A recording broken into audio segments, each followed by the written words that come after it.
neuen Ausgabe SI Talk, Interview Vancouver 2019, neue Firma Greenlane Renewables. Wir wissen schon, da geht es nicht um Minen, das haben wir jetzt, kennen wir zumindest beim Namen schon raus. Und bei mir haben den Brad Douville, der wird mir die Company jetzt einmal vorstellen. Brad, thank you to have time, and I say it in my German introduction. The name looks like that you are not in the mining business. That's very true. We're not in the mining business and we're not in the marijuana business. That's right, that's the second paper. So what are you doing? Well, as the name portrays, we're in the renewables business. And what part of the renewables business is we are in the part that's greening up the natural gas grid. So people generally think of renewables as greening up the electricity grid, but we're greening up the gas grid. And how do we do that? Yeah. We're involved with what's called renewable natural gas, or it's otherwise referred to as biomethane. Okay. So it's a fairly well understood market. It's an emerging market, I would say. It's been further advanced in places like Europe, and it's becoming more understood and a growing market here in North America as well. And what you use to produce this Bio-Methan? So renewable natural gas comes from sources of biomass. So that can be from a landfill. It could be from a wastewater treatment plant. It could be farm waste. So either animal manure or fallow crop or crop residues. So what happens is that goes into, well, if it's a landfill, it obviously goes into the landfill. The landfill creates what's called biogas. So biogas is a mixture of impurities plus carbon dioxide and methane, or we refer to it as biomethane because it comes from bio sources, and it's fully renewable. That mixture is about half, roughly, carbon dioxide and biomethane. So what Greenlane does, is we do what's called upgrading. And upgrading is a process of cleansing the impurities, which are things like H2S, hydrogen sulfide, volatile organic compounds, perhaps some siloxanes, some other nasty stuff. So we cleanse that, and then we separate the molecules. So we separate the carbon dioxide from the biomethane, and it's that biomethane that we're after, because then that either goes directly into vehicles as vehicle fuel, or it goes into the natural gas distribution network. And do you already have a plant running, or what in which stage you are at the moment? Well, Greenlane is a new listing on the Toronto Venture Exchange, but we're by no means a new company. So Greenlane's been around about 30 years. Started originally in New Zealand, and it was in 2017 that decision was taken to make Vancouver the global headquarters. So currently, Greenlane has deployed its biogas upgrading systems into 18 countries, and has done, of those 18 countries, Greenlane was the first to deploy an upgrader into the country. So been a real pioneer in this space. We've delivered more than 100 systems around the world into those 18 countries. We've done pretty much more than anyone else in the space. And we also have, people tend to come to Greenlane for the larger projects, the more sophisticated or technically challenging projects. So, for example, the world's largest project today is in Montreal. It's at a landfill site. It handles a third of Montreal's land waste, or the landfill waste. And we also have the largest in Europe, which is in a place called Güstrow in Germany.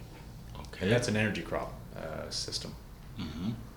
So that surprised me. So that you are not really a new company, you are a really established company. So can you say then something that's means also that you make revenue and so on? Oh yes, yeah. So last year we did 2018. We did 18 million Canadian. In revenue. We were coming out around 22% gross margins, and right now you can characterize us in a ramp-up phase. So even though Greenlane's been around 30 years, it hasn't. It's been participating in a market that's been nascent, and that's an important point. So I entered the business nearly 2 years ago. I came at it from 25-year career in the natural gas commercial vehicle space. So the first thing you should say was, well, 25 years ago there was no such thing that's right. as natural gas commercial vehicles. So I was with a company called Westport.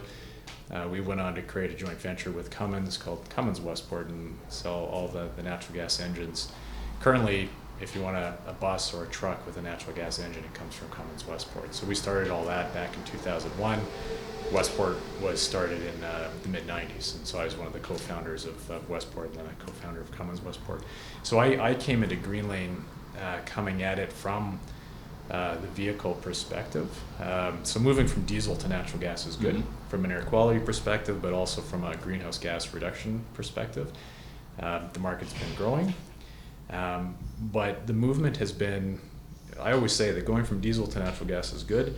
Going from diesel to renewable natural gas is amazing. The reason being is because all of those clients, those fleets that are looking to make impactful changes in their sustainability plans, they go to something like renewable natural gas, and it's carbon neutral, or in some cases carbon negative. I mean, it's a bit difficult to understand, but if your source for biomethane is, say, a dairy project, where it's dairy manure, that dairy manure, if you didn't capture it, would otherwise create methane that would enter the atmosphere. So what these projects do is they capture that methane, biomethane in this case, turn it into pipeline grade or vehicle grade biomethane. Then that prevents that raw methane. And so when you drive the vehicle, you're actually cleaning up the environment. I mean, it sounds a bit, like a perpetual motion machine. It's not quite like that, but it's, but you do get what's called carbon negative when you do the wheel-to-well analysis of the fuel. So that's been one of the reasons why we've seen a real uptake more recently with certain programs that are in place. And so I talked about the company being around for nearly 30 years, but it's been a fairly flat market up until really the last 12 months. There's been a real acceleration of what's happening in the industry. And when I say that, it's different dynamics in different countries around the world. But maybe if we take somewhere like the United States as a starting point, that whole market started with what's called the Federal Renewable Fuel Standard, or RFS. The RFS has these things called RINs, which are these tradable renewable fuel credits. Anyone who sells or distributes diesel fuel or natural gas into the United States, all the big oil companies, they either have to have renewable fuel in their fuel mix, or they have to buy these credits. So what happened in and around 2012 timeframe, it was discovered that biomethane or renewable natural gas qualifies for this federal program. And there's two types of credits, just to oversimplify it. There's these essentially corn ethanol credits, and then there's the more valuable what's called cellulosic credits, and that has a lower carbon intensity, and there was no fuel that qualified for that. Along comes RNG, or at least along comes a recognition that RNG qualifies for it. And that's what really kicked things off in the US. So you basically get this value of, let me give you an example. So I'll go back to this dairy farm example. Depending on the exact value of that trading, but you might get, say, somewhere between $15 and $25 per MMBTU of fuel. That number compares, like, just for a basis point, that might be Henry Hub natural gas trading at $250 dollars per MMBTU. So through the federal program, you'd get, say, $15 to $25. Let's just make the math easy. Let's call it $20. At the same time, California has its low carbon fuel standard. And what that requires, it's a similar program. If you're going to sell fuel, diesel or gasoline into California, you have to buy these credits. They're California credits now.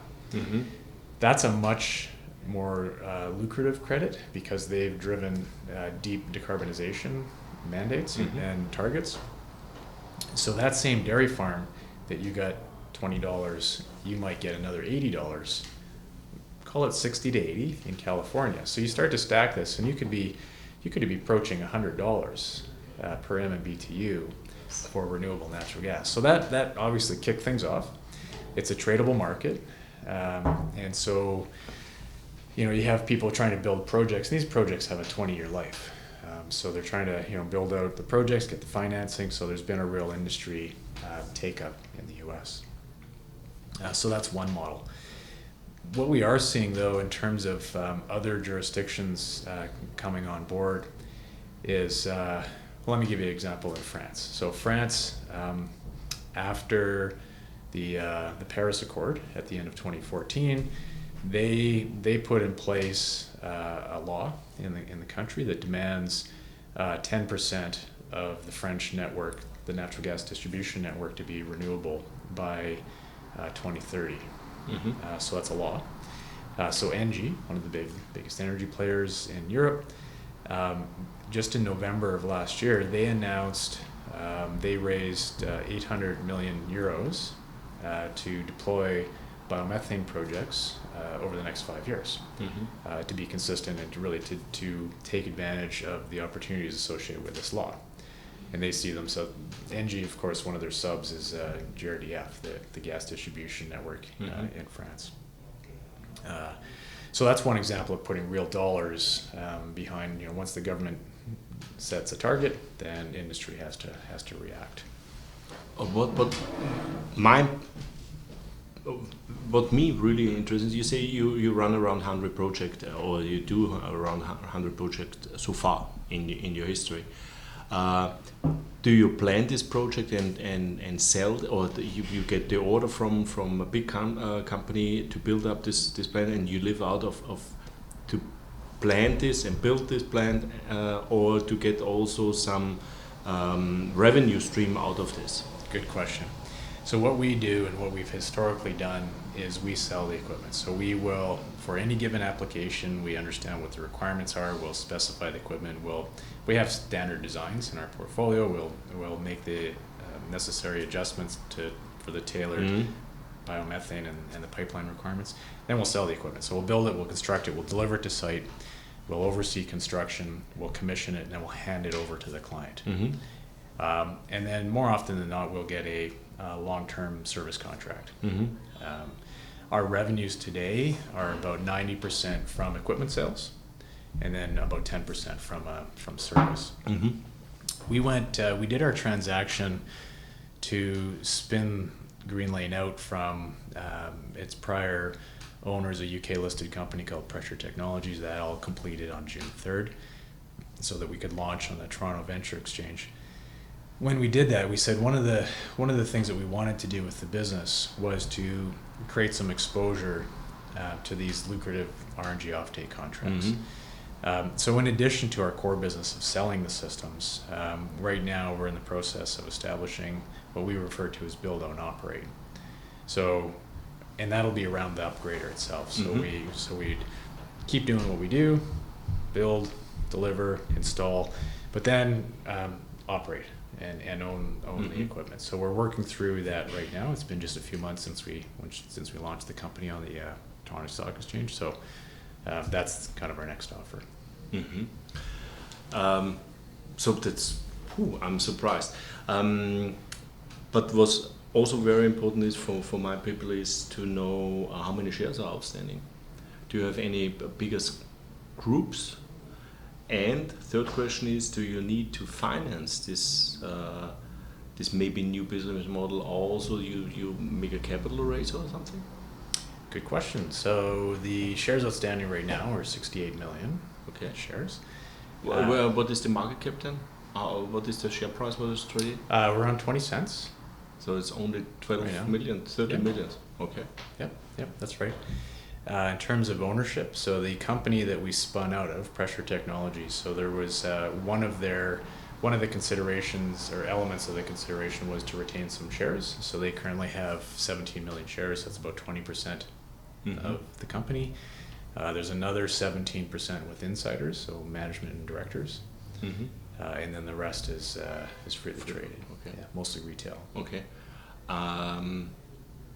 Do you need to finance something? So do you need a private placement? Do you need money? Well, what we're doing is, so part of this raise that we did in June, or completed in June, was to facilitate the the spin out from Pressure Technologies. So there was an initial cash consideration of £2 million, or about 3.5 million Canadian dollars. They have some shares, and then there's a $10 million note, promissory note that's due in 4 years. So that was the consideration. So we did the raise. We raised $8.5 million at the time. A part of that went to Pressure Technologies. A part of that was retained for capital, working capital. And then as we go forward, what we expect to do is with this build, own, operate. Initially, we intend to leverage some debt and also get, in certain cases, we're exploring talking to equity partners where we would be able to bring in some other money to do that. And then as we put a portfolios together, perhaps go back to the market and look for opportunities to raise with a portfolio of build, own, operate opportunities. Normally when you set up a plan for a customer, then you have already an order, or how is the process running? Do you have competitors? They are also working in this field and set up this plant? We do have competitors, yeah. So that kind of just makes it a real market. So there's give you some names. Well, Air Liquide, for example, is in this space. So a big company, but they have a small biogas upgrading division. There's a company called Malmberg, for example. So they're in the space. They're a Swedish company. Pure Gas Solutions. They recently, 2 years ago, got bought by Wärtsilä in Finland. And then there's another company in Montreal called Zeitpunkt. So they're a company that people tend to look to just because now we're both, well, they've been listed on the Toronto Stock Exchange Venture Exchange for some time, and now that we've just launched. Part of the rationale for us to launch was, with the growing awareness of renewable natural gas, was to create a vehicle that allowed investors to gain exposure in their portfolio in a pure play. So that's, you don't get any more pure play than Greenlane. Brett, thank you for the first introduction to your company. Das waren jetzt sehr viele Informationen. Also erstens mal Renewable, wissen wir, es geht um Umwelttechnik. Wo geht es da speziell darum? Im Prinzip geht es darum, um Bio-Methan, im weitesten Sinne Biogas quasi, das aus Müll, Abfällen und so weiter entsteht. Man sieht das auch ab und zu, zumindest bei uns in der Gegend sieht man das, dass auch viele Bauern quasi ihren Mist, ihre Tiere produzieren, und dort Bioethanol bzw. Methanol produzieren. Und sie haben sich darauf spezialisiert, solche Anlagen zu machen, die sozusagen ein Brennstoff für Autos sind, also Erdgas, also Bio-Erdgas-Autos. Das ist eine Spezialität. Sie sind schon lange am Markt, sie haben über 100 Anlagen gebaut in 18 Ländern, also es ist keine neue Firma. Letztes Jahr, soweit ich mich erinnern kann, hat es 18 Millionen Dollar Umsatz gemacht und eine Marge mit 22-25%. Und das ist eigentlich, also wir reden da jetzt nicht von einem normalen Unternehmen, was auch spannend ist, 90% dieser Umsätze sind aus dem Aufbau von Anlagen und 10% aus Servicekontrakten. So, und jetzt kommt allerdings ein paar interessante Sachen, wo Sie sehen, es kommt jetzt eine wahnsinnige Dynamik, deswegen haben Sie auch beschlossen, dass Sie an die Börse gehen. Sie sind ein Spin-out von einer anderen Firma gewesen und es macht jetzt einfach Sinn, dass man selber quasi an die Börse geht, damit der Aktionär auch die Möglichkeit hat, an diesem Markt, an dem sehr dynamischen Markt mitzuverdienen. Es ist so, dass in Amerika verschiedene Programme gibt, wo man Sie wissen ja, es gibt das Credit-Modell, CO2-Zertifikate, ist das gute Übersetzung, solche Zertifikate zu kaufen, und das wird für Bio-Erdgas sozusagen, kriegt man Zertifikate gut geschrieben und da verdient man ganz gutes Geld eigentlich dabei, und deswegen ist es so eine Dynamik reingekommen. Auch er hat als zweites Beispiel Frankreich gebracht, das mit der Klimakonferenz quasi, wo Frankreich beschlossen hat, bis 2030 2030 müssen 10% des Gasnetzwerkes umgestellt werden auf Biogas, also aus biologischem Anbau sozusagen. Das zieht einen irrsinnigen Investitionsstau nach sich. Und da wollen sie einfach davon profitieren.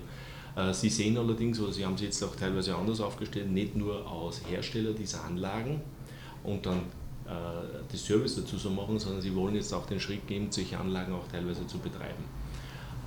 Ich muss mir die Financials nochmal anschauen. Die Marktkapitalisierung ist lächerlich. Ich glaube, sie liegt um die 13 Millionen. Also es sind, glaube ich, 67 Millionen Aktien draußen zu 20 Cent. Ungefähr, also ist man irgendwo bei 13 Millionen. Wenn ich es richtig zusammengezählt habe, liegen knapp 35-40% bei Management und den vorigen Aktionär, wo von dem es rausgenommen worden sind sozusagen. Das sind alles, spricht eigentlich für die Company. Also ich muss ehrlicherweise sagen, ich bin jetzt überrascht, weil ich habe mir eigentlich nicht wirklich was vorgestellt und mir gedacht, das ist die Company, die will irgendwann einmal in 15 Jahren Umsätze machen. Die Company ist schon ein paar Jahre am Markt, hat schon über 100 Anlagen umgesetzt. Und das muss ich ehrlicherweise sagen, das hört sich extrem gut an.